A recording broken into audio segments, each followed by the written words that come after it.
ఒక చక్కటి విషయాన్ని గురించి మనమందరం కూడా ధ్యానం చేద్దాం. ఈరోజు మనం ధ్యానం చేయబోయే ముఖ్యాంశము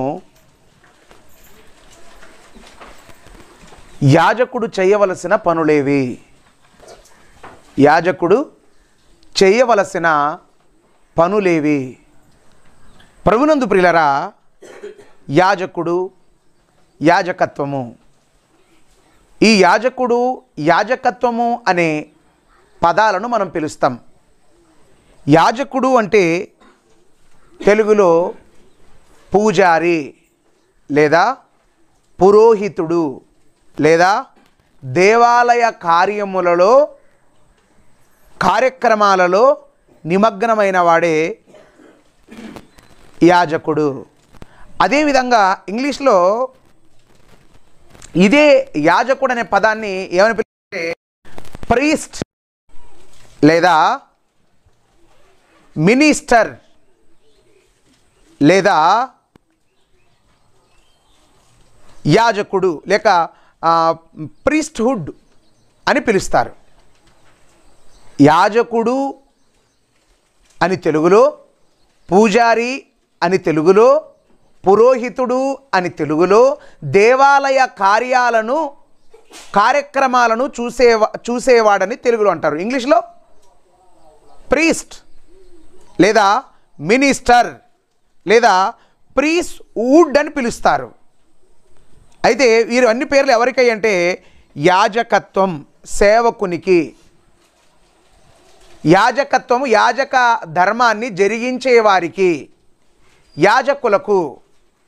అయితే ప్రియులారా, మనం ఇక్కడ గమనిస్తే, మనం ఇక్కడ ఆలోచన చేస్తే, యాజకుడు ఎవరు? యాజకులు మనం ఆలోచిస్తే బైబిల్ గ్రంథంలో 2 నిబంధనలు ఉన్నాయి. ఒకటి పాత నిబంధన, 2 క్రొత్త నిబంధన. ఈ పాత నిబంధనలో యాజకత్వం ఉంటుంది, క్రొత్త నిబంధనలో కూడా యాజకత్వం ఉంటుంది. ఈ పాత నిబంధనలో యాజకత్వం ఉండాలి. ఏముండాలి? యాజకత్వం, సేవ చేసే తత్వం ఉండాలి. సేవ చేయాలి. ఏమంటాడదో సేవ చేయాలి. ఇప్పుడు పాత నిబంధన ప్రకారంగా సేవ చేయాలి. సేవ చేయాలంటే అతనికి అసలు ఎవరు? పాత నిబంధన ప్రకారంగా యాజకులు ఎవరు? యాజకులు ఎవరయ్యా అని మనం ఆలోచిస్తే ప్రియులారా, మనం గమనిస్తే ఇశ్రాయేలీయులు ఉన్నారు.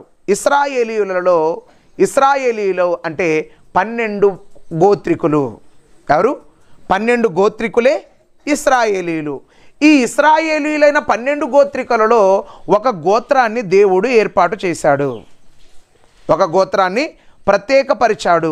ఒక గోత్రాన్ని ప్రత్యేకంగా ఉంచాడు. ఆ గోత్రికులు ఎవరో మనం ఒకసారి గ్రంథాన్ని చూస్తే ప్రియులారా, పరిశుద్ధ గ్రంథంలో నుండి సంఖ్యాకాండము 18వ అధ్యాయము 6-7 వచనాలు మనం చూద్దాం. సంఖ్యాకాండము 18వ అధ్యాయము 6-7 వచనాలను మనం చూద్దాం.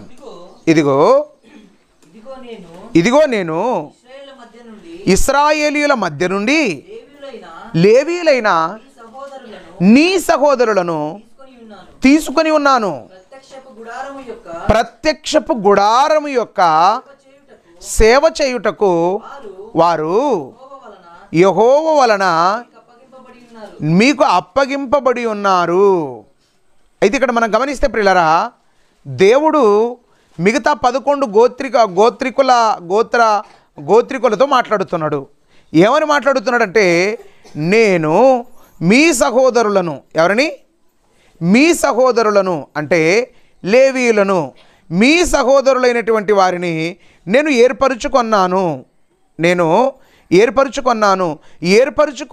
నేను ఏర్పాటు చేసుకున్నాను. వారిని ఎందుకు ఏర్పాటు చేసుకున్నాను తెలుసా? ప్రత్యక్షపు గుడారము యొక్క సేవ చేయుటకు. ఎవరికి అంటే దేవుడు ఒక గోత్రాన్ని ఏర్పాటు చేసుకున్నాడు. ఎవరయ్యా ఆ గోత్రము అంటే, ఆ గోత్రం ఎవరయ్యా అంటే ఆ గోత్రికులు ఎవరో కాదు, లేవీయులు. ఎవరు? లేవి గోత్రాన్ని దేవుడు ఏం చేశాడు? ప్రత్యక్షపు గుడారములో సేవ చేయాలి. ప్రత్యక్షపు గుడారములో సేవ చేయటానికే దేవుడు లేవీయులను ఏర్పాటు చేసుకున్నాడు. ఎప్పుడెప్పుడు సేవ చేయాలి? ప్రత్యక్షపు గుడారములో ఎప్పుడెప్పుడు సేవ చేయాలి వీళ్ళు? ప్రత్యక్షపు గుడారములో సేవ చేయాలి. ఎందుకంటే ఇశ్రాయేలీలైన వారు ఎవరు పడితే వాళ్ళు వెళ్ళడానికి వీల్లేదు. దేంట్లోనికి? ప్రత్యక్షపు గుడారంలోనికి. ప్రత్యక్షపు గుడారంలోనికి ఎవరు వెళ్ళాలి తెలుసా? ఒక్క లేవీయులు మాత్రమే ప్రత్యక్షపు గుడారంలోనికి వెళ్ళాలి. ఎందుకు వెళ్ళాలంటే తెలుసా? వారు ప్రత్యక్షపు గుడారములో సేవ చేసేవారు. ప్రత్యక్షపు గుడారములో లేవీయులు సేవ చేసేవారు కాబట్టి వారు వెళ్ళాలి. వారు కూడా, లేవీయులు కూడా ఎప్పుడు పడితే అప్పుడు వెళ్ళటానికి వీల్లేదు. ఎక్కడికి? ప్రత్యక్షపు గుడారంలోనికి ఎప్పుడు పడితే అప్పుడు వెళ్ళటానికి వీల్లేదు. మరి ఎప్పుడు వెళ్ళాలి వాళ్ళు? ఎప్పుడు వెళ్ళాలి చూడండి ఒకసారి. ఎప్పుడు వెళ్ళాలి? ఇశ్రాయేలీలు అనేటువంటి వారు 11 గోత్రికులందరూ కూడా ఎప్పుడు పడితే అప్పుడు, ఎవరు పడితే వాళ్ళు వెళ్ళటానికి వీల్లేదు. ఎవరు వెళ్ళాలి అక్కడికి? ఎవరు వెళ్ళాలి చూడండి ఒకసారి. అదే 18వ అధ్యాయం 22-23 వచనాలు. ఇశ్రాయేలీలు పాపము తగిలి చావకుండునట్లు వారు ఇక మీదట ప్రత్యక్షపు గుడారమునకు రాకూడదు. ఏం చేయకూడదు? వారు ఇశ్రాయేలీలైన వారు పాపము తగిలి చావకుండునట్లు. ఎక్కడికి? ప్రత్యక్షపు గుడారములోనికి పాపం చేసిన వాడు వస్తే ఇమీడియట్లీ ఏమైపోతాడు? వాడు చచ్చిపోతాడు. ఎక్కడికి? ప్రత్యక్షపు గుడారములో ఎవరు ఉండాలి తెలుసా? పాపము చెయ్యని వారే రావాలి. పాపము చెయ్యని వారే దానిలోనికి ప్రవేశించాలి. ఎవరు పడితే వాళ్ళు ప్రవేశించటానికి వీల్లేదు. ఎవరు పడితే వాళ్ళు దాంట్లోనికి వెళ్ళడానికి వీల్లేదు. ఎవరు వెళ్ళాలి తెలుసా? ఎవరైతే పవిత్రంగా పరిశుద్ధంగా ఉంటారో. గమనించారా? పరిశుద్ధంగా, ఏడొక్త కూర్చున్నాను సుశీలమ్మ, పరిశుద్ధంగా పవిత్రంగా ఉంటారో వారు మాత్రమే వెళ్ళాలి. వారు మాత్రమే అక్కడికి ప్రవేశం చెయ్యాలి. అందుకే పవిత్రంగా లేనటువంటి వారు ఎవరు కూడా వెళ్ళటానికి వీళ్ళది. అందుకే అంటున్నాడు, ఇశ్రాయేలీలైన వారు పాపము తగిలి చావకుండునట్లు ఇక మీదట ప్రత్యక్షపు గుడారములోనికి వెళ్ళకూడదు. ప్రత్యక్షపు గుడారములోనికి ఎవరు వెళ్ళకూడదు తెలుసా? ఇశ్రాయేలీలైన వారు 11 గోత్రికులు ఉన్నారు కదా, 11 గోత్రికులైన వారందరూ ఎవరు కూడా వెళ్ళకూడదు. ఏం చేయకూడదు? ఎవరు కూడా వెళ్ళకూడదు. మరి వెళ్ళకుండా ఏం చేయాలి? వెళ్ళకుండా ఏం చేయాలి తెలుసా? ఆ ప్రత్యక్షపు గుడారంలోనికి ఎవరు వెళ్ళాలి తెలుసా? యాజకులు మాత్రమే వెళ్ళాలి. ఎవరు వెళ్ళాలి? యాజకులు మాత్రమే వెళ్ళాలి. యాజకులు కూడా ఎప్పుడు పడితే అప్పుడు వెళ్ళటానికి వీల్లేదు. యాజకులు కూడా ఎప్పుడు పడితే అప్పుడు మరి దాంట్లోనికి వెళ్ళటానికి వీల్లేదు. ఎవరు? యాజకులు కూడా. మరి ఎప్పుడు వెళ్ళాలి వాళ్ళు ఎప్పుడు వెళ్ళాలో చూడండి ఒకసారి. లేవియాకాండం 16వ అధ్యాయం 2వ వచనం.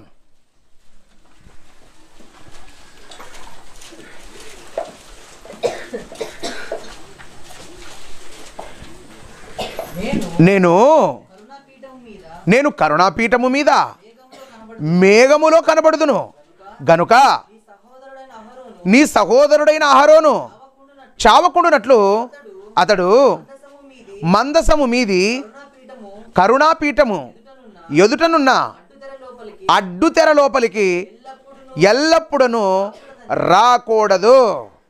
ఏం చేయకూడదు? అహరోను కూడా ఎప్పుడు పడితే అప్పుడు వెళితే ఆయన కూడా చనిపోతాడు. ఇశ్రాయేలు మాత్రమే కాదు, అహరోను గారు కూడా ఎప్పుడు పడితే అప్పుడు వెళితే ఆయన కూడా చనిపోతాడు. ఎందుకో తెలుసా? లోపల ప్రత్యక్షపు గుడారం లోపల 2 స్థలాలు ఉంటాయి. ఒకటి పరిశుద్ధ స్థలం, రెండవది అతి పరిశుద్ధ స్థలం. అతి పరిశుద్ధ స్థలంలోనికి ఎవరైనా వెళ్ళొచ్చు, కానీ అతి పరిశుద్ధ స్థలంలోనికి ఎవరు పడితే వాళ్ళు వెళ్ళకూడదు. ఎవరు పడితే వాళ్ళు వెళ్ళటానికి వీల్లేదు. ఎవరు వెళ్ళాలి తెలుసా? కేవలం యాజకులు మాత్రమే వెళ్ళాలి. యాజకులు ఎప్పుడు వెళ్ళాలి? యాజకులు ఎందుకంటే మేఘములో అక్కడ దేవుడు ఉంటాడట. ఎక్కడ? నేను మేఘములోను నేను దిగి ఉంటాను కాబట్టి ఎప్పుడు పడితే అప్పుడు రావటానికి వీల్లేదు. అహరోను ఒకవేళ ఎప్పుడు పడితే అప్పుడు వచ్చావో నువ్వు కూడా చనిపోతావు, నువ్వు కూడా మరణిస్తావు. నువ్వు మరణించకుండా ఉండాలంటే, నువ్వు చనిపోకుండా ఉండాలంటే నువ్వేం చేయాలి తెలుసా? ఎప్పుడు పడితే అప్పుడు రాకూడదు. మరి ఎప్పుడు రావాలి? 34వ వచనం. 34వ వచనం. సంవత్సరమునకు ఒక్కసారి ఇశ్రాయేలీయుల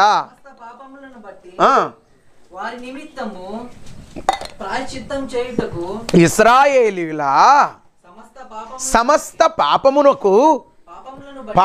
బట్టి వారి నిమిత్తము ప్రాయశ్చిత్తము చేయుటకు ఇది మీకు నిత్యమైన కట్టడ. ఎప్పుడెప్పుడు వెళ్ళాలి తెలుసా? యాజకుడు సంవత్సరానికి ఎన్నిసార్లు? ఒక్కసారి మాత్రమే వెళ్ళాలి. ఎక్కడికి వెళ్ళాలి? అతి పరిశుద్ధ స్థలంలోనికి. ఎక్కడికి? అతి పరిశుద్ధ స్థలంలోనికి సంవత్సరానికి ఒక్కసారి మాత్రమే వెళ్ళాలి. దేని తీసుకొని వెళ్ళాలి తెలుసా? తనవి కానటువంటి కోడెల రక్తాన్ని, గొర్రెల రక్తాన్ని తీసుకొని పాప ప్రాయశ్చిత్తం నిమిత్తం. ఎందుకోసం? పాప ప్రాయశ్చిత్తం కోసం సంవత్సరానికి ఒక్కసారి మాత్రమే వెళ్ళాలి. సంవత్సరానికి ఒక్కసారి మాత్రమే వెళ్ళవలసిన బాధ్యత ఉంటుంది. ఎవరు తెలుసా? అప్పుడు కూడా ఎవరు వెళ్ళాలి తెలుసా? యాజకుడు మాత్రమే వెళ్ళాలి. యాజకుడు మాత్రమే అక్కడికి వెళ్ళాలి. యాజకుడు మాత్రమే వెళ్ళాలి. ఎందుకు వెళ్ళాలి తెలుసా? జనుల పాపముల పరిహారం కోసం. ఎవరి కోసం? జనుల పాపముల పరిహారం కోసం సంవత్సరానికి ఒక్కసారి మాత్రమే యాజకుడు ఎక్కడికి వెళ్ళాలి? అతి పరిశుద్ధ స్థలంలోనికి వెళ్ళాలి. అతి పరిశుద్ధ స్థలంలోనికి వెళ్ళవలసిన బాధ్యత ఎవరికి ఉంది తెలుసా? అది కూడా ఎప్పుడు తెలుసా? చూడండి ఒకసారి 34 వచనం, 33 వచనం, క్షమించండి. మరియు అతడు అతి పరిశుద్ధముగానున్న మందిరమునకు, ప్రత్యక్షపు గుడారమునకు, బలిపీఠమునకు ప్రాయశ్చిత్తము చేయాలి. మరియు అతడు యాజకుల నిమిత్తము, సమాజము నిమిత్తము ప్రాయశ్చిత్తం చేయాలి. ఎవరు తెలుసా? ఏ అహరోనైతే ప్రధాన యాజకుడు ఉన్నాడో ఆ ప్రధాన యాజకుడైన అహరోను ఏం చేయాలి?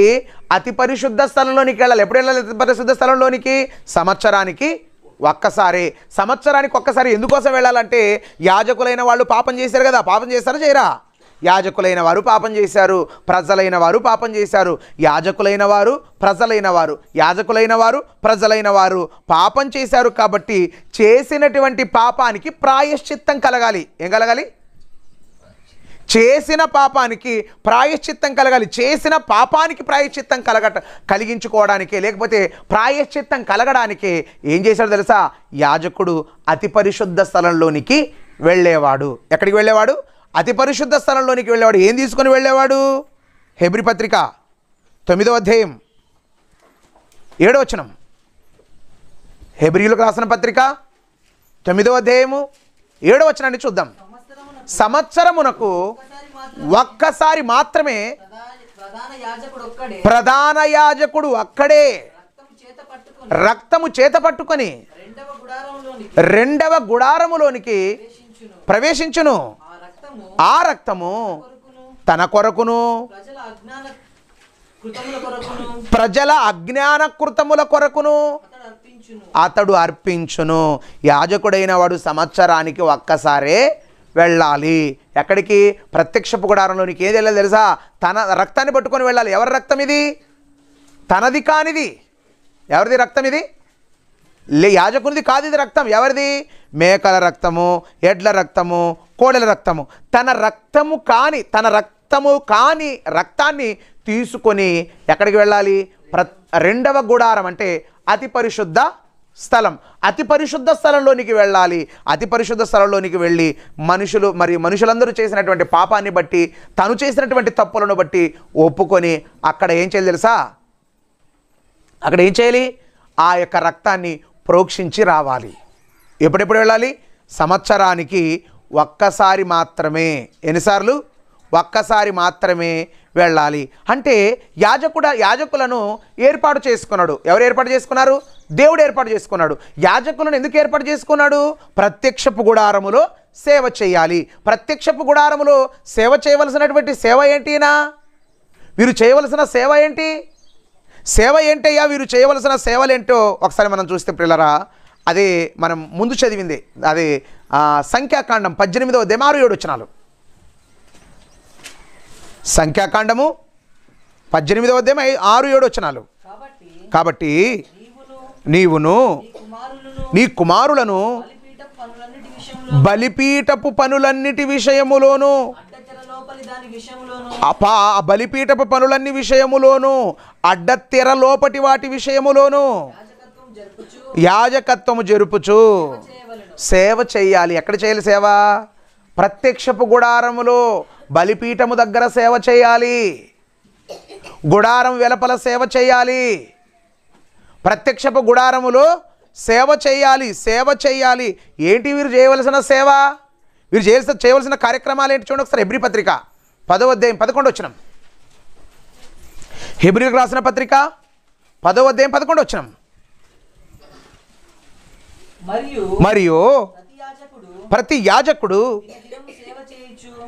యాజకుడు దినదినము సేవ చేయుచు పాపములను ఎన్నటికి తీసివేయలేని ఆ బలులని మాటి మాటికి అర్పించుచు ఉన్నారు. ఏం చేస్తున్నారు? ప్రధాన యాజకుడైనటువంటి వారు కూడా ఏం చేస్తున్నారు తెలుసా? వీరు చేస్తున్నది ఏంటి తెలుసా? వీరు తమది కాని రక్తం ప్రతిసారి వెళుతున్నారు. సంవత్సరం అంతా పాపం చేయడము, సంవత్సరానికి ఒకసారి వెళ్ళడం, పాపానికి ప్రాయశ్చిత్తం కలిగించుకోవడం, సంవత్సరం వరకు పాపం చేయడము, పాపానికి ప్రాయశ్చిత్తం కలిగించుకోవడం. అయితే ఇలాంటివన్నీ యాజకులు ప్రతి సంవత్సరం చేస్తున్నారు. ఎలా చేస్తున్నారు వీళ్ళు? ప్రతి సంవత్సరం చేస్తున్నారు. ఈ ప్రతి సంవత్సరం వీళ్ళు చేస్తున్నది ఏంటయ్యా అని చూస్తే వీరు బలి అర్పించాలి, బలిపీఠం తీసుకోవాలి, బలి అర్పించాలి. ఎందుకోసం బలి? మనుషులు చేసిన పాపాన్ని బట్టి. ఈ కార్యక్రమాలు మాత్రమే కాదు, ఇంకేం చేయాలి చూడండి ఒకసారి. 5వ అధ్యాయం అదే హెబ్రీ పత్రిక 1వ వచనం. ప్రతి ప్రధాన యాజకుడును మనుషులలో నుండి ఏర్పరచబడిన వారు. ప్రతి ప్రధాన యాజకుడు కూడా ఎక్కడి నుంచి? మనుషులలో నుండి ఏర్పరచబడిన వాడు, మనుషులలో నుండి ఏర్పాటు చేయబడ్డాడు. మనుషుల్లో నుండి ఏర్పాటు చేయబడినటువంటి ఇతను ఏం చేయాలి తెలుసా? ప్రతి ప్రధాన యాజకుడు. ఒకసారి మనము హెబ్రీ పత్రిక, హెబ్రీలకు రాసిన పత్రిక 10వ అధ్యాయము, హెబ్రీ పత్రిక 10వ అధ్యాయము 11వ వచనంలో మనం చూస్తే 11వ వచనం 11, 12 వచనాలు మనం చూస్తే 11 ప్రతి యాజకుడు దినదినము సేవ చేయాలి. ప్రతిరోజు ఏం చేయాలి తెలుసా? సేవ చేయాలి. సేవ ఎవరి సేవ? దేవుని యొక్క సేవ. ప్రతి యాజకుడు ఏంటి వీళ్ళు చేయవలసిన సేవ? వీళ్ళు ఏం సేవ చేయాలి? యాజకులు సేవ చేయవలసింది ఏంటి తెలుసా? ఇంతవరకు మనం ఏం చూసాం? బలులు అర్పించాలి. ఏం చేయాలి? బలిపీఠం మీద బలులు అర్పించాలి. బలిపీఠం మీద బలులు అర్పించాలి, బలులను అర్పించాలి. ఏం చేయాలి? బలి అర్పించాలి. ఇది ఒక్కటే చూసాం. బలి అర్పించడం మాత్రమే కాదు, వీరు ఏం చేయాలి చూడండి ఒకసారి. ద్వితీయోపదేశ కాండము 10వ అధ్యాయము 8వ వచనం. ద్వితీయోపదేశ కాండం 10వ అధ్యాయం 8వ వచనం. నేటి వరకు జరుగునట్లు యెహోవా నిబంధన మందసమును మోయాలి. ఏం చేయాలి? మొదటి పని ఏంటి వీళ్ళు చేయవలసిన సేవ? యెహోవా నిబంధన మందసమును మోయుటకును, యెహోవా సన్నిధిని నిలుచుటకును, ఆయనను సేవించి ఆయన నామమును బట్టి దీవించుటకును. లేవి గోత్రపు వారిని ఆ కాలమున దేవుడు ఏర్పాటు చేసుకున్నాడు. వీళ్ళు చేయవలసిన పని ఏంటి తెలుసా? మందసమును మోయాలి.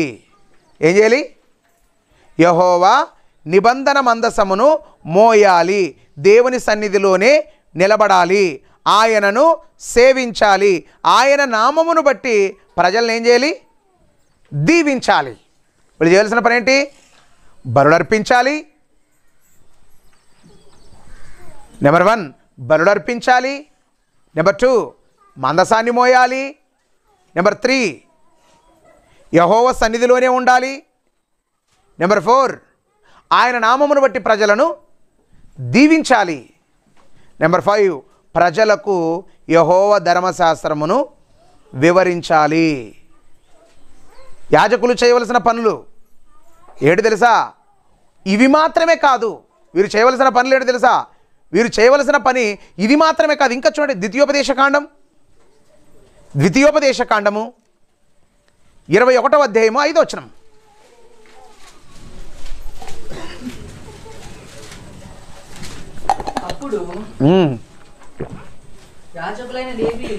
అప్పుడు యాజకులైన లేవీయులు దగ్గరకు రావలెను, యెహోవాను సేవించి యెహోవా నామమున దీవించుటకు ఆయన వారిని ఏర్పరచుకొనెను గనుక వారి నోటి మాట చేత వివాదమైనను దెబ్బ విషయమైనను ప్రతి వ్యాజ్యమును విమర్శించబడాలి. వీళ్ళు విమర్శించాలి. ఎవరు తెలుసా? ఇప్పుడు గొడవపడ్డారనుకో, లేవు ఇశ్రాయేలులో గొడవపడితే ఎందుకు గొడవపడ్డారని ప్రశ్నించే బాధ్యత ఎవరి మీద ఉందో తెలుసా? ఎవరి మీద ఉంది? లేవీయుల మీద ఉంది. ఒక వ్యక్తి తప్పు చేశాడని నిరూపించాలంటే లేవుడే నిరూపించాలి. లేవీని దగ్గర పట్టుకురావాలి, లేవీడి దగ్గరికి తీసుకురావాలి. ప్రతి వివాదాన్ని కూడా ఎవరు తీర్చాలి తెలుసా?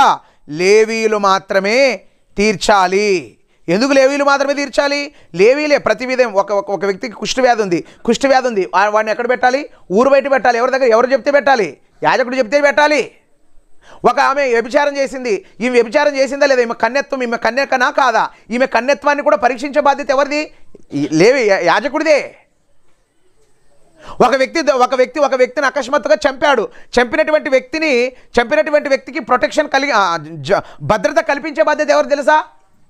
లేవీలదే. ఆశ్రయపురాలని విన్నాం కదా మనం ఇంతకుముందు పాఠంలో. ఆశ్రయపురాల్లో ఒక వ్యక్తి అకస్మాత్తుగా ఒక మనిషిని చంపితే ఎక్కడికి పారిపోవాలి? ఆశ్రయపురాలకు పారిపోవాలి. ఆశ్రయపురాల్లో ఎవరుంటారు? లేవీలే. ఆశ్రయపురాల చుట్టూ ఉన్నది ఎవరు? లేవీలకు ఇచ్చిన భూభాగంలోనే ఆశ్రయపురాలు ఉంటాయి. అందుకే ప్రియులారా, లేవీలు అనేవారు చాలా గొప్ప పరిచర్యకు లేక గొప్ప సేవకు ఏర్పాటు చేసుకున్నాడు దేవుడు. లేవీలు పనేంటి? లేవీల యొక్క పనులేవంటే అవి 1, 2 అని చెప్పలేం, లెక్కలు గట్టి చెప్పడానికి వీల్లేదు. ఇశ్రాయేలీలలో ఉన్న ప్రతి సమస్యను పరిష్కరించే బాధ్యత ఎవరిదో తెలుసా? లేవీయులది.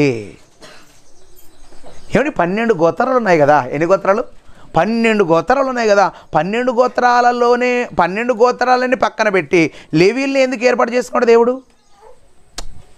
లేవీల్ని ఏర్పాటు చేసుకోవడానికి కారణం ఏంటి?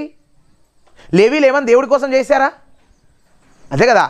నువ్వు 11 గోత్రాలు ఉన్నాయి కదా. ఇంత గొప్ప బరువు, ఇంత గొప్ప బాధ్యతలు, ఇంత గొప్ప బాధ్యతలు. మరి ఇప్పుడు ప్రతి రాజకీయ నాయకుడు చూడండి, గెలిచినప్పుడు ఏమంటాడు తెలుసా? ప్రజలు మాకు పట్టం కట్టారు అంటాడా? ప్రజలు మాకు పట్టం కట్టారు, ప్రజలు మా మీద దయ చూపారు, ప్రజలు జడ్జిమెంట్ ఇచ్చారు, ప్రజలు తీర్పు తీర్చారని రకరకాల పదాలు వాడుతుంటారు. ఇటీవల రాహుల్ గాంధీ ఏమన్నాడు తెలుసా? ప్రజలు పట్టం కట్టలేదు, ఎలక్షన్ కమిషనే మీకు పట్టం కట్టింది. ఎందుకంటే ఎవడి కోటు వేసినా మీకే ఓటు పడేటట్లు చేశాడు కాబట్టి ఈ యొక్క పట్టం కట్టిన వాళ్ళు ఎవరో కాదు. ఎవరు? ఎలక్షన్ కమిషన్ వాళ్ళు మొట్టమొదటి నేరస్తులు. వాళ్ళని నిలబెట్టాల బోన్లో అంటున్నాడు ఆయన. మొన్ననే బీహార్కు సంబంధించినటువంటి ఓటర్స్ వాళ్ళు చనిపోయారని ఎలక్షన్ కమిషన్ డిక్లేర్ చేసింది. చనిపోయిన వాళ్ళతో టీ తాగాడు మన రాహుల్ గాంధీ. ఏం చేశాడు? చనిపోయిన వాళ్ళతో టీ తాగుతాడు ఎవడైనా? గమనించారా? టీ తాగలరా? బతికున్నారు కానీ చచ్చిపోయారు అన్నట్లే వాళ్ళని కన్ఫర్మ్ చేశారు. అందుకే ప్రియులరా, మనం ఇక్కడ గమనిస్తే, మనం ఇక్కడ ఆలోచన చేస్తే, ఒక చిన్న అధికారం వస్తే ఇది ప్రజలు ఇచ్చారు, వాళ్ళు ఇచ్చారు, వీళ్ళు ఇచ్చారని చాలా గొప్పగా మాట్లాడతారు మన వాళ్ళు. కానీ దేవుడు లేవీయులకు ఇంత గొప్ప అధికారాన్ని ఇచ్చాడు. ఎంత గొప్ప అధికారం? ఇశ్రాయేలీయులలో ఉన్న ప్రతి సమస్యను పరిష్కరించాలంటే లేవీలు తప్ప ఇంకెవరు కూడా పరిష్కరించడానికి వీల్లేదు. వీల్లేదు. లేవీయులు మాత్రమే పరీక్షించాలి. ఒకని భార్య వేరొక పురుషునితో వెళ్ళి ఆ వేరొక పురుషునితో కలుసుకున్నదన్న విషయం ఎవరికి తెలిసింది? భర్తకు తెలిసింది. భర్తకు తెలిసే వెంటనే భర్త శిక్షించకూడదు భార్యని. ఎవరి దగ్గర తీసుకెళ్ళాలి? యాజకుని దగ్గరికే తీసుకెళ్ళాలి. ఎవరి దగ్గరికి? యాజకుని దగ్గరకే ఆమెను తీసుకొని వెళ్ళాలి. ఎందుకంటే అంత గొప్ప బాధ్యత, అంత గొప్ప బరువు బాధ్యతలు దేవుడు వాళ్ళకి ఇచ్చాడు. వాళ్ళని ఎందుకు ఏర్పాటు చేసుకున్నాడు? లేవి గోత్రాన్ని ఎందుకు ఏర్పాటు చేసుకున్నాడు? లేవి గోత్రం ఏమైనా చేసిందంటే లేవి గోత్రం ఏం చేయలేదు. ఏం చేసింది అంటున్నాడు చూడండి ఒకసారి దేవుడు. లేవి సంఖ్యాకాండం 18వ అధ్యాయం 7వ వచనం. సంఖ్యాకాండము 18వ అధ్యాయం 7వ వచనం.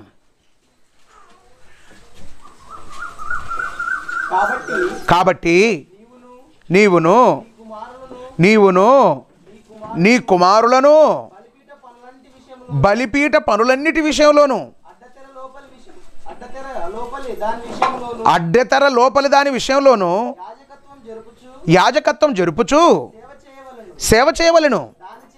దాని చేతనే 18వ అధ్యాయం 7వ వచనం, దయచేతనే దయచేతనే ఈ యాజకత్వపు సేవ నేను మీకు ఇచ్చి ఉన్నాను. దేని చేత ఇచ్చాడు? దేని చేత?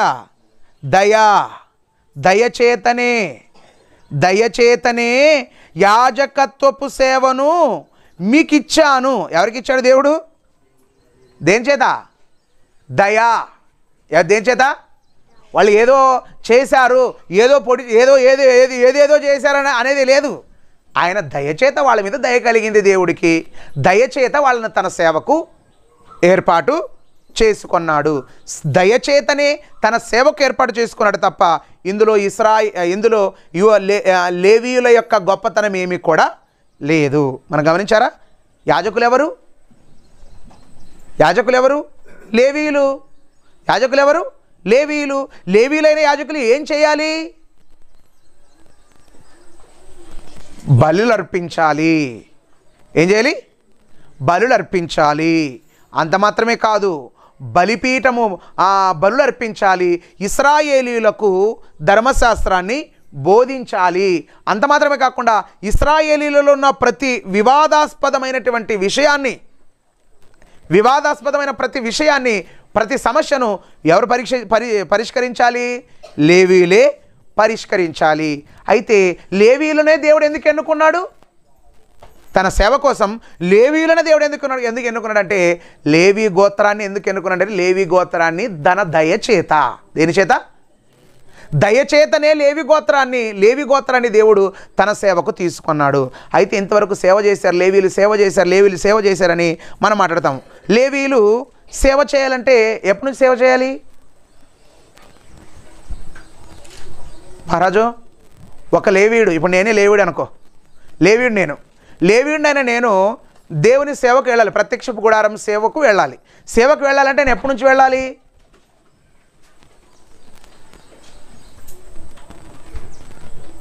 సోమరాజు, ఎప్పటి నుంచి వెళ్ళాలి సేవకి?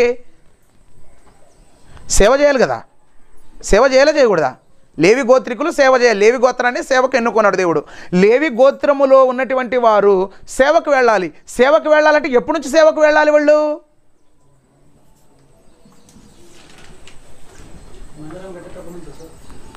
అంటే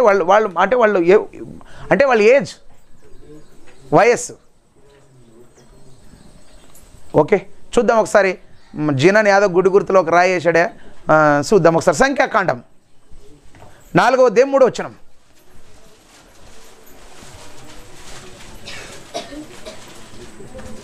నా 30 ఏండ్లు మొదలుకొని 70 ఏండ్ల వరకు ప్రాయము కలిగి ప్రత్యక్షపు గుడారములో పనిచేయుటకు సేనాగా చేరగలవారందరి సంఖ్యను రాయించుము. ఎప్పుడెప్పుడు? 30 సంవత్సరాల ఎప్పటి నుండి? 30 ఏండ్ల నుండి 30 సంవత్సరాల నుండి 50 ఏండ్ల వరకు సేవ. ఎంత? ప్రత్యక్షపు గుడారంలో లేవీయుడు సేవ చేయాలి. ఎప్పటి నుంచి ఎప్పటి వరకు చేయాలి? పీరియడ్ ఎప్పుడు?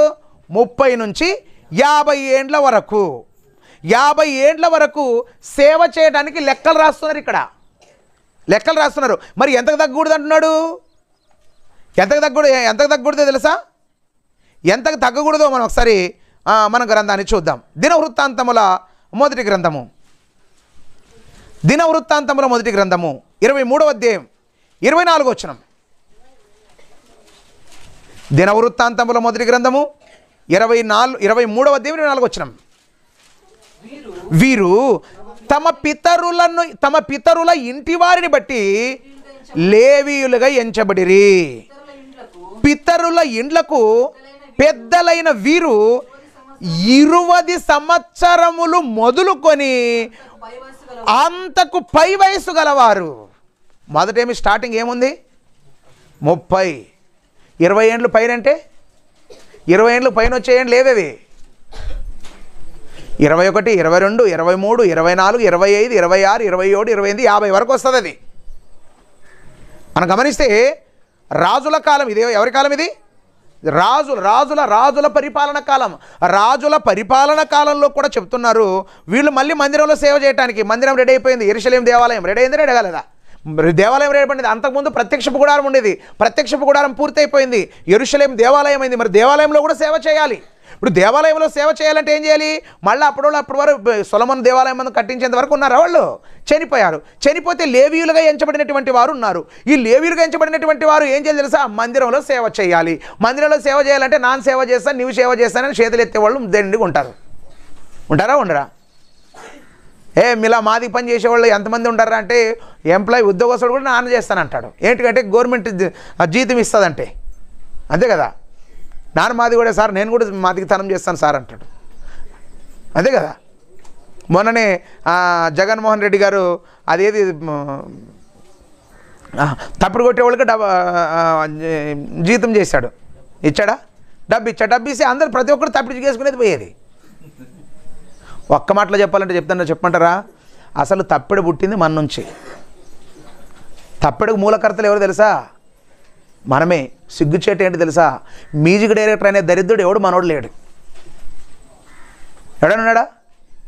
ఇళయరాజా ఒక్కటే మనోడు ఉన్నాడు. మ్యూజిక్ డైరెక్టర్లో ఒక ఎస్సీ వర్గానికి లేకపోతే ఎస్సీ కులానికి చెందినటువంటి వాడు ఇళయరాజా మాత్రమే ఉన్నాడు. మిగతా మ్యూజిక్ డైరెక్టర్లు అందరూ కూడా ఏఆర్ రెహమాన్ ఎవరు?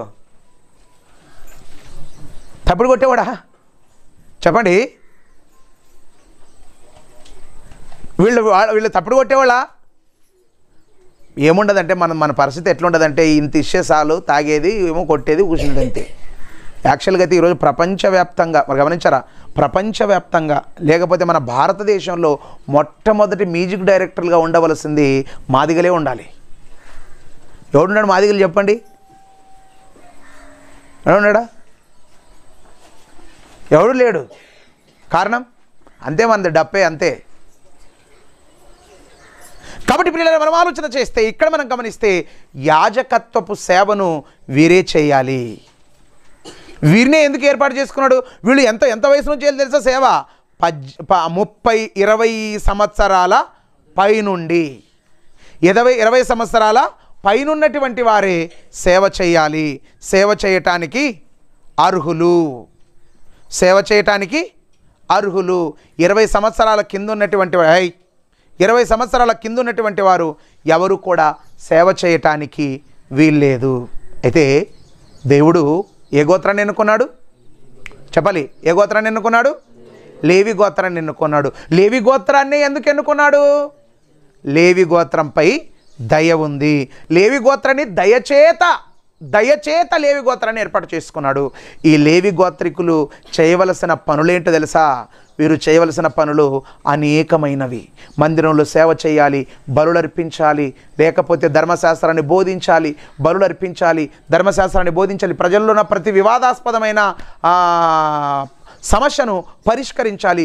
వీరు దేవుని సేవ, యాజకుల లేవీలైన వారు దేవుని సేవ చేయాలంటే వీళ్ళకి మినిమం ఎంత ఉండాలి? వయసు 30 సంవత్సరాలు ఉండాలి. 30 సంవత్సరాలు. యేసుక్రీస్తు ప్రభువుల వారు చూడండి, ఎప్పుడు మొదలుపెట్టాడు సేవ? ఆయన బోధించుట మొదలుపెట్టాడు ఎప్పుడు? ఎన్నో ఏట? 30వ ఏటనే. ఏ ఏట?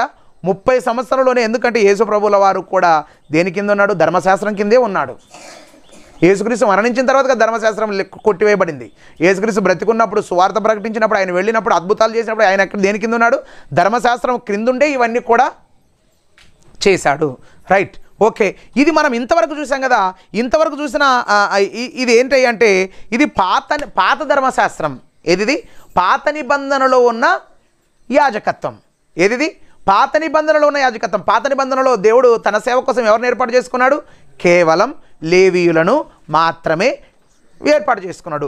లేవీయులను మాత్రమే ఏర్పాటు చేసుకున్నాడు. ఇప్పుడు క్రొత్త నిబంధనను ఒకసారి మనం పరిశీలన చేద్దాం. క్రొత్త నిబంధన యాజకత్వాన్ని మనం చూద్దాం. క్రొత్త నిబంధన యాజకత్వం ఎలా ఉన్నదో మనం ఒకసారి గ్రంథాన్ని చూస్తే హెబ్రీ పత్రిక 9వ అధ్యాయము 11-12 వచనాలు.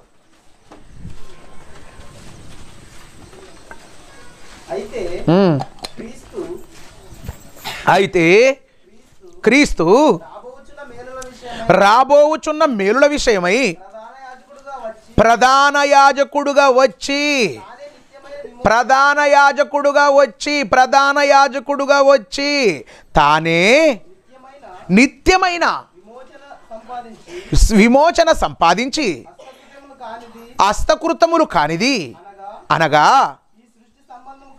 ఈ సృష్టి సంబంధము కానిదియో మరి ఘనమైనదియో పరిపూర్ణమైనదియో గుడారము ద్వారా మేకల యొక్కయో కోడెల యొక్కయో రక్తముతో కాక తన స్వరక్తముతోనూ ఒక్కసారి పరిశుద్ధ స్థలములలో ప్రవేశించెను. ఎవరు? కొరత్తని రాబో మేలుల విషయమై క్రీస్తు రాబో మేలుల విషయమై క్రీస్తు నిజ స్వరూపమై ఉన్నాడు. ఆయన ఎవరో తెలుసా? ప్రధాన యాజకుడు. ఎవరు ప్రధాన యాజకుడు? ఎవరు? పాత నిబంధనలో ప్రధాన యాజకుడు ఎవరు? అహరోను. ప్రధాన యాజకుడు ఎవరు? పాత నిబంధనలో అహరోను. క్రొత్త నిబంధనలో ప్రధాన యాజకుడు ఎవరు? యేసుక్రీస్తు. ప్రధాన యాజకుడు ఎవరు? ప్రధాన యాజకుడు ఒక్కసారే వచ్చి ఏం చేసింది తెలుసా? అహరోను అనే ప్రధాన యాజకుడు మేకల రక్తము, గొర్రెల రక్తము, కోడెల రక్తాన్ని తీసుకొని పరిశుద్ధ స్థలంలోనికి వెళ్ళాడు. ఎప్పుడెప్పుడు వెళ్ళేవాడు? సంవత్సరానికి ఒక్కసారి వెళుతుండేవాడు. కానీ యేసుక్రీస్తు అనే ప్రధాన యాజకుడు వచ్చాడు తన స్వరక్తముతో. ఎక్కడ? తన స్వరక్తముతో ఒక్కసారి ఒక్కసారి పరిశుద్ధ స్థలములో ప్రవేశించెను. ఎన్నిసార్లు ప్రవేశించాడు? సంవత్సరానికి ఒకసారి కాదు, తన స్వరక్తము చేత ఒకేసారి పరిశుద్ధ స్థలంలోనికి ప్రవేశించాడు. ప్రవేశించి ఏం చేశాడు? 24 వచనం 11వ అధ్యాయం హెబ్రీ పత్రిక 11వ అధ్యాయం 24 వచనం. అందువలన 11వ అధ్యాయం 24 వచనం.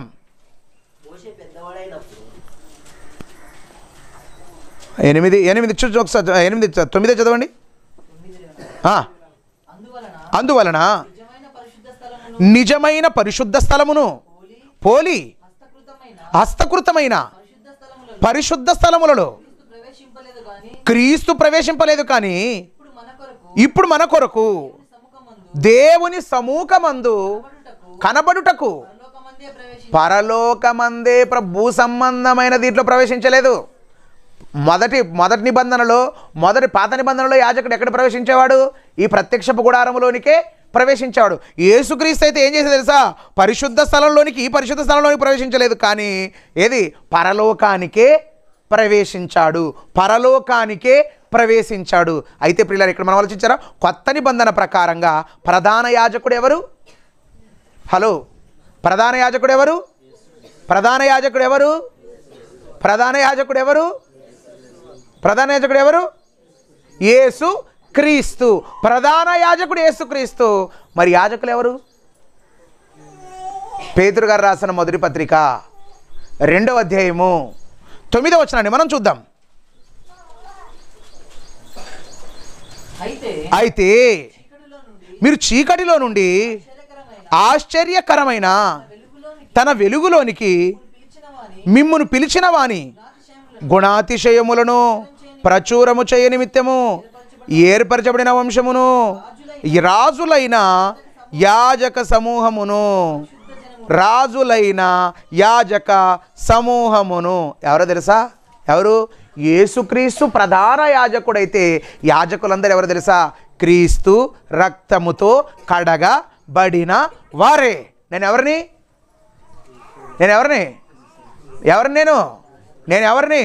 నా గోత్రం ఏది? నాది లేవి గోత్రం కాదు, నాది యూదా గోత్రం కూడా కాదు. ఏ గోత్రం నాది? ఏ గోత్రం నాది? బుడిజగ్గుల గోత్రం. ఏ గోత్రం? లేవి గోత్రం కాదు నాది. లేవి గోత్రానికి సంబంధించిన వాడిని కాదు నేను. ఏ గోత్రం లేదు లేవీయులలో. అసలు లేవీయులకు నాకు అసలు పొట్టి సంబంధమే లేదు. యూదులకు నాకు సంబంధం లేదు. ఉందా ఏమైనా? అయినా నేను యాజకుడుగా ఉన్నానా లేదా? నేను సేవకుడిగా ఉన్నానంటే కారణం, నేను సేవకుడిగా ఉన్న యాజకుడిగా ఉన్నానంటే కారణం ఏంటి తెలుసా? చీకటిలో నుండి ఆశ్చర్యకరమైన తన వెలుగులోనికి పిలిచాడు. తన వెలుగులోనికి. మీరు గమనించారా? దేవుని ధర్మశాస్త్రాన్ని యాజకుడు మాత్రమే బోధించాలి, మిగతా వారందరూ కూడా వినాలి. ఈరోజు మనం ఆలోచిస్తే ప్రియులారా, క్రీస్తు రక్తము చేత కడగబడిన ప్రతి ఒక్కరు యాజకులే. యాజకుడు ఏం చేయాలి? సేవ చేయాలి. ఏం చేయాలి? దేవుడి గురించి ప్రకటించాలి, దేవుని సువార్తను ప్రకటించాలి. సువార్తను ప్రకటించే బాధ్యత ఎవరి మీద ఉంది తెలుసా? ఎవరి మీద ఉంది? చీకటిలో నుండి తన ఆశ్చర్యకరమైన వెలుగులోనికి పిలువబడిన ప్రతి ఒక్కరి మీద ఉన్నది. మీరు ఆలోచించండి. మీరు ఒకవేళ దేవుని మాటలు చెప్తున్నాడు, మీదే గోత్రము, మీరు ఏ గోత్రానికి సంబంధించిన వారు?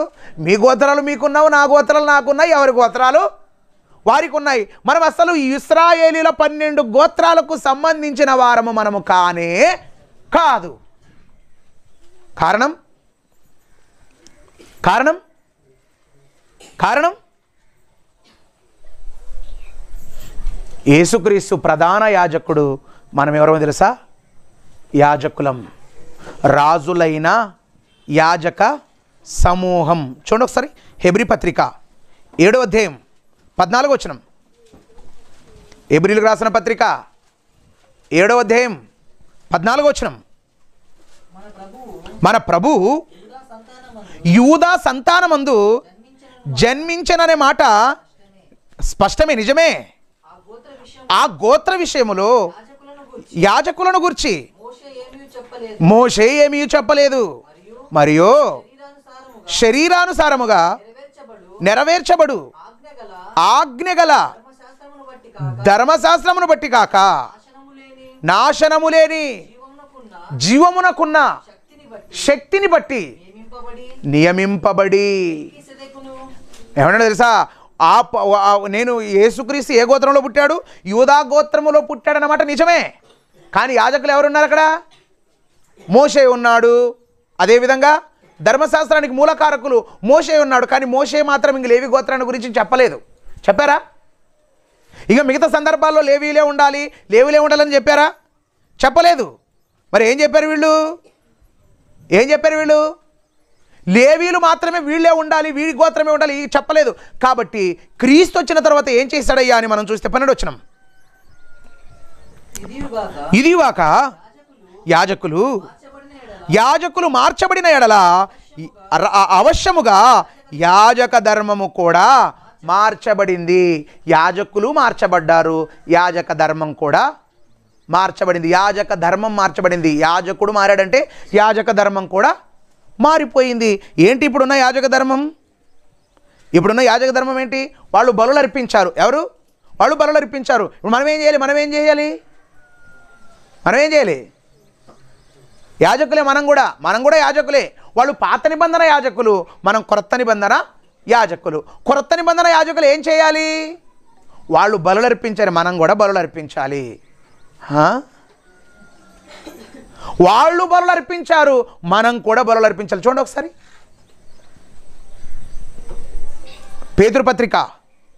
పేతురు గారు రాసిన మొదటి పత్రిక 2వ అధ్యాయం 5వ వచనం. యేసుక్రీస్తు ద్వారా దేవునికి అనుకూలములగు ఆత్మ సంబంధమైన బలులను అర్పించాలి. ఏవి వాళ్ళు అర్పించింది? ఏవి? పాత నిబంధనలు ఏవి అర్పించేవి? శరీర సంబంధమైన బలులు. ఎలాంటివి? వాళ్ళు శరీర సంబంధ బలులు అర్పించారు. కొత్త నిబంధన లేవీలు, కొత్త నిబంధన యాజకులు మనం ఏం చేయాలి తెలుసా? మనము ఆత్మ సంబంధమైన బలులను అర్పించాలి. ఏంటి ఆత్మ సంబంధమైన బలులు? మహారాజు, ఆత్మ సంబంధమైన బలులు అంటే ఏవి? సోమరాజు, ఆత్మ సంబంధమైన బలులేవి? ఆత్మ సంబంధమైన బలులంటే ఆత్మ సంబంధమైన బలులే, ఇంకేముండయి కొత్తగా. ఆత్మ సంబంధమైన బలులే అని అంటామా? ఆత్మ సంబంధమైన బలులు అంటే ఏంటి తెలుసా? చూడండి ఏంటో. రోమిలికి రాసిన పత్రిక 15వ అధ్యాయం. రోమాపత్రిక 15వ అధ్యాయం 15-16 వచనాలు చూద్దాం. అయినను అన్యజనులు అను అర్పణ పరిశుద్ధాత్మ వలన పరిశుద్ధపరచబడి ప్రీతికరమగునట్లు నేను సువార్త విషయమై యాజక ధర్మము జరిగించుచు దేవుని చేత నాకు అనుగ్రహింపబడిన కృపను బట్టి అన్యజనుల నిమిత్తం యేసుక్రీస్తు పౌలు అంటున్నాడు. పౌలు ఏమంటున్నాడు తెలుసా? నేను అన్యజనులు అనే అర్పణ ఎవరిని అర్పించాను? ఆత్మ సంబంధమైన బలి అంటే ఏంటి తెలుసా? మనము ఆత్మలను అర్పించాలి, ఆత్మలను దేవుడికి అప్పగించాలి.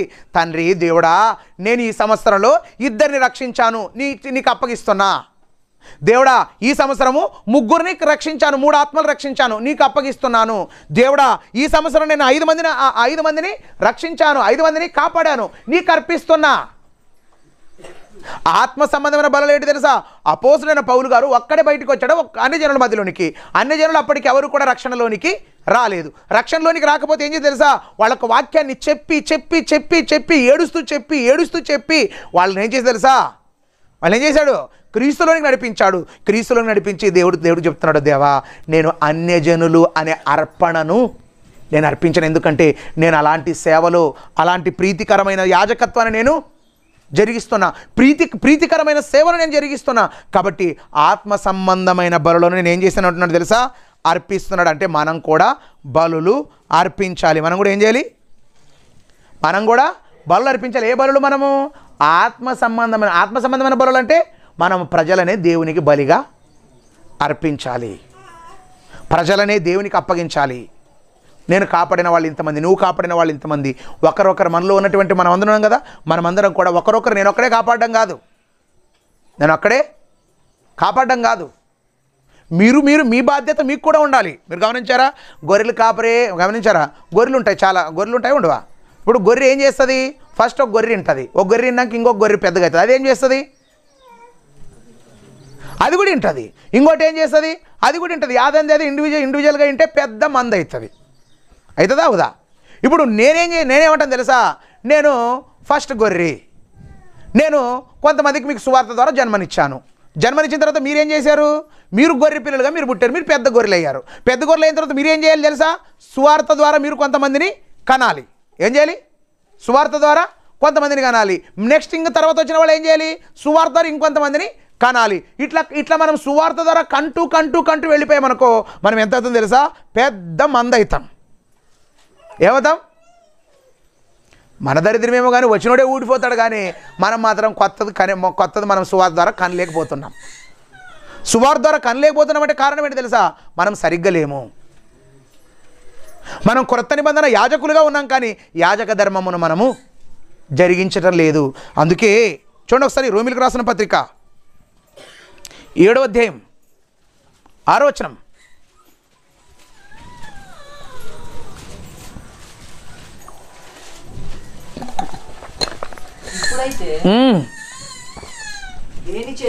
ఇప్పుడైతే దేని చేత నిర్బంధింపబడితిమో దాని విషయమై చనిపోయిన వారమై ధర్మశాస్త్రము నుండి విడుదల పొందాము గనుక మనము అక్షరానుసారమైన ప్రాచీన స్థితి గలవారము కాక ఆత్మానుసారమైన నవీన స్థితి గలవారమై సేవ చేయుచున్నాము. పాతది కాదు, మనం క్రొత్త నిబంధన ప్రకారంగా మనం సేవ చేస్తున్నాం.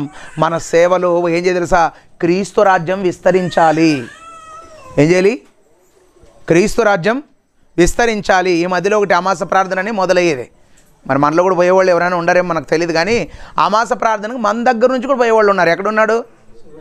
ఎక్కడో అమాస ప్రార్థన దగ్గర ఎక్కడో స్టార్ట్ చేశాడు. అమాసకి ఎక్కడి నుంచి పోతారు? మన దగ్గర నుంచి చాలా ప్రదేశాల నుంచి వెళుతున్నారు. ఎందుకు వెళుతున్నారు? అమాసోడే అంతమందిని ఆకర్షిస్తే నువ్వు వాక్యం నువ్వు ఎంతమందిని ఆకర్షించావు? అబద్ధమోడే అంతమందిని కాపాడితే నువ్వు నిజం కదా, నువ్వు సత్యమైన డబ్బా కొడతావు కట్టవా? నాది నిజము నిజమైతే నువ్వేం చేసావురా దరిద్రుడా? నువ్వే నమ్ముకున్న నిజానికే కట్టుబడి లేవు. ఏం చేసాం ఇంత మనం? ఎవరైనా ఆడ బాగా జరుగుతుంది ఈడు బాగా జరుగుతుందా?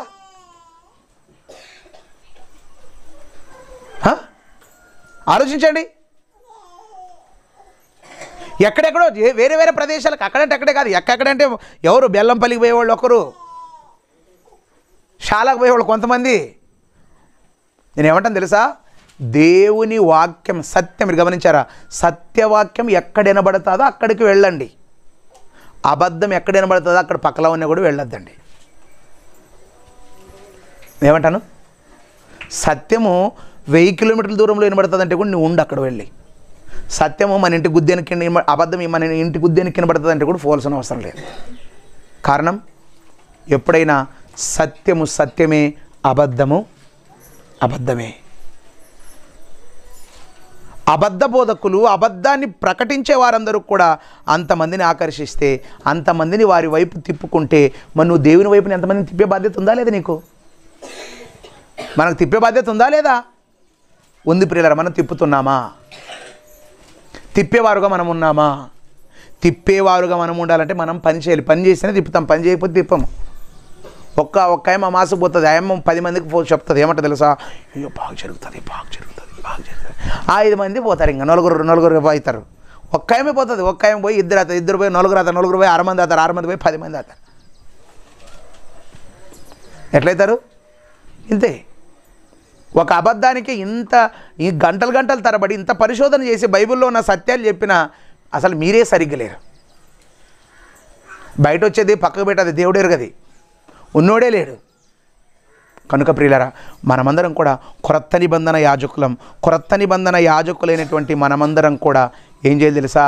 ఆయన రాజ్యం ఏంటి తెలుసా? ఆయన రాజ్యం సంఘమనే ఆయన రాజ్యములో సేవ చేయాలి. సంఘమనే ఆయన రాజ్యంలో సేవ చేసి ఏం చేయాలి తెలుసా? ఈ రాజ్యాన్ని ఎవరు వస్తారు? క్రీస్తు వస్తాడు. క్రీస్తు వచ్చి ఎవరికి అప్పగిస్తాడు తెలుసా? తండ్రికి అప్పగిస్తాడు. కాబట్టి తండ్రి యేసుక్రీస్తు ఇష్టపడేంతగా, అంతే కదా, యేసుక్రీస్తు ఇష్టపడి తీసుకొని వెళ్ళేంత గొప్పగా మనం జీవించాలి. అంతే కదా? ప్రియుడు ఇష్టపడాలంటే ఏం చేయాలి? ప్రియురాలు ఏం చేస్తుంది? ఆయనకి ఇష్టమైన డ్రెస్, ఆయనకి ఇష్టమైనటువంటి ప్రతిదీ కూడా మెయింటైన్ చేస్తుంది. ఎందుకంటే ఆయనకి ఇష్టానుసారంగా నేను ఉండాలని. అదే మరి మన ప్రియుడు ఎవరు? యేసుక్రీస్తు. యేసుక్రీస్తు మన ప్రియుడు అయితే మనల్ని ఏం చేస్తాడు? యేసుక్రీస్తు తీసుకొని వెళతాడు. తీసుకొని వెళ్ళాలంటే, యేసుక్రీస్తు నిన్ను తీసుకొని వెళ్ళాలంటే నీ మీద ఇష్టపడాలి కదా. నీ మీద ఇష్టం ఉండాలి. ఎవరిని ఇష్టపడతాడు ఆయన? పరిశుద్ధులను, పవిత్రులను, నీతిమంతులను, తన మార్గంలో నడుస్తున్న ఇలాంటి వారిని ఇష్టపడతాడు. ఇలాంటి వారిని తీసుకొని వెళతాడు. కనుక ప్రియులారా, ఈ యొక్క దినాన్ని మనమందరం కూడా గమనించాలి. పాత నిబంధన సేవ శరీరానుసారమైన సేవ, క్రొత్త నిబంధన సేవ ఆత్మానుసారమైన సేవ. పాత నిబంధన సేవ మందిరానికి నడిపించాలి. ఎక్కడికి? మందిరానికి మాత్రమే నడిపించాలి. క్రొత్త నిబంధన సేవ పరలోకానికి నడిపించాలి. పాత నిబంధన యాజకత్వం భూ సంబంధమైనది, క్రొత్త నిబంధన యాజకత్వము ఆత్మ సంబంధమైనది. ఆత్మలను దేవుడికి అప్పగించాలి. ఆత్మలను దేవుడికి అప్పగించాలి. ఆత్మలను దేవుడి మార్గంలో నిలబెట్టాలి. ఆత్మలను దేవుని కోసం సంపాదించాలి. ఆత్మలను దేవునికి సంపాదించి చూపించాలి. ఏం చేయాలి? చూపించాలి. చూపిస్తేనే, మనం గమనించారా, మనం చేసిన పనిని బట్టి మనకు పరలోకం. మనం ఏ పని చేయలేదా, ఏ పని చేయకపోతే మనం అసలు పరలోకానికే వెళ్ళం. మన జీవితం చిన్నది. ఈ చిన్న జీవితంలో దేవునికి నమ్మకంగా ఉండండి, నమ్మకంగా పని చేయండి, నమ్మకంగా యాజకత్వం జరిగించండి. నమ్మకంగా మనమందరం కూడా ఎవరో తెలుసా? యాజకులం. మనమందరం ఎవరము? యాచకులం కాదు, అడుక్కొని తినేవాడు కాదు. 2 పదాలు ఉండవు. యాజకుడు ఉన్నాడు, యాచకుడు ఉండదు. యాజకుడు అంటే అడుక్కొని తినేవాడు. యాజకుడు అంటే ఆర్డర్ వేసేవాడు, ఉన్నది ఉన్నట్లుగా చెప్పేవాడు, వాడే యాజకుడు. అట్లా కాకుండా వాళ్ళు ఏమో ఇస్తారు, నన్ను ఏమో చెప్పాలని మనం ఎట్టి పరిస్థితుల్లో చెప్పటానికి వీల్లేదు. మనమందరం కూడా ఈ యొక్క దినాన్న ఈ మాటలు విన్న మాటలను మీ హృదయంలో ఉంచుకోండి. దేవుని కోసం బ్రతకండి, దేవుని మార్గంలో నడవండి. దేవుడి నుండి పరలోకానికి మీరందరూ కూడా సిద్ధపడాలని మీకందరికీ తెలియజేస్తూ ఈ మాటలను ముగిస్తున్నాను.